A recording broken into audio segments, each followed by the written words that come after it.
Love over fear. The thunderstorm rolled across the city like an angry god, shaking the windows of the 23rd floor apartment where Maya stood frozen, her fingers gripping the edge of the balcony door. Lightning fractured the sky, and she flinched, stepping back into the safety of her living room.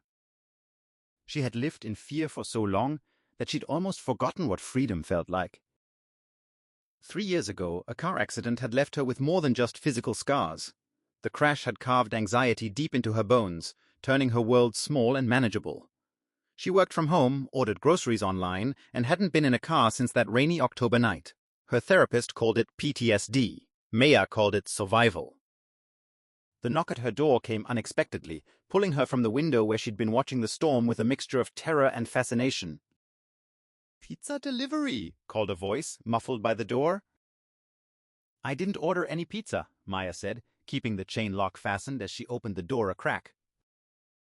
A man stood there, soaked to the bone, holding a pizza box and wearing a sheepish smile that somehow cut through the dim hallway lighting. "Apartment 2308? This is 2309.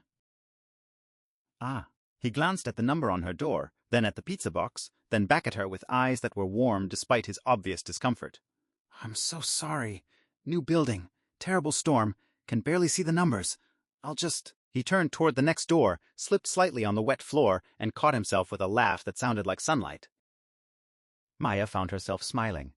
It had been a long time since she'd smiled at a stranger. Over the next 3 weeks, the pizza delivery man, whose name she learned was James, kept appearing. Sometimes at her neighbor's door, sometimes with the wrong order that he'd somehow sheepishly mixed up again, always with that same warm smile that made her forget, just for a moment, about the weight she carried. "You're doing this on purpose," she said one evening when he showed up with Thai food instead of pizza. James grinned, rain dripping from his hair.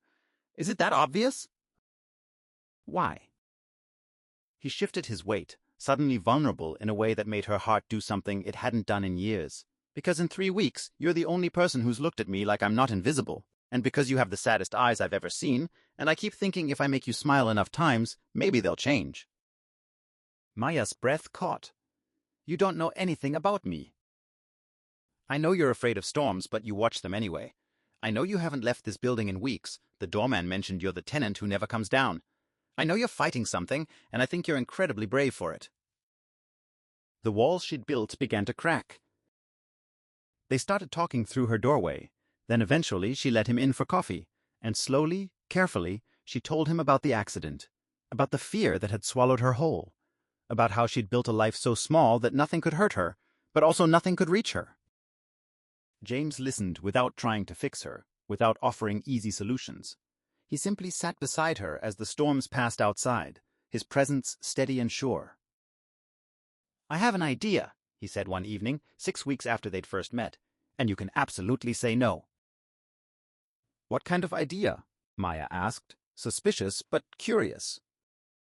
"Let me drive you somewhere. Just to the end of the block and back. 5 minutes max. You can close your eyes the whole time if you want." The fear rose in her throat immediately, sharp and familiar. "I can't." "I know, but maybe love is stronger than fear. And Maya, I'm falling in love with you, so let me be stronger for you until you can be strong for yourself." She wanted to say no. Every instinct screamed at her to retreat to safety. But something in his eyes, that steady, patient warmth, made her want to try. For him, for herself, for the woman she used to be and the woman she wanted to become. The drive lasted 7 minutes instead of 5. Maya kept her eyes closed for the first 3, her hand crushing James's on the center console, her breath coming in rapid gasps. But then she opened them and saw the city lights streaming past, felt the gentle motion of the car, and realized she wasn't dying. She was living. Tears streamed down her face, but they weren't tears of fear. "You did it," James whispered, pulling back into the parking garage. "You were so brave." I was terrified. Bravery isn't the absence of fear.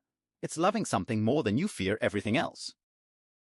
Over the following months, Maya's world expanded. Block by block, drive by drive, fear by conquered fear. James was there for every milestone, celebrating her victories and holding her through her setbacks. He never pushed, never demanded more than she could give, but his love was a constant invitation to be more than her trauma. 1 year after that first rainy night, Maya stood on the balcony she'd once been too afraid to fully step onto.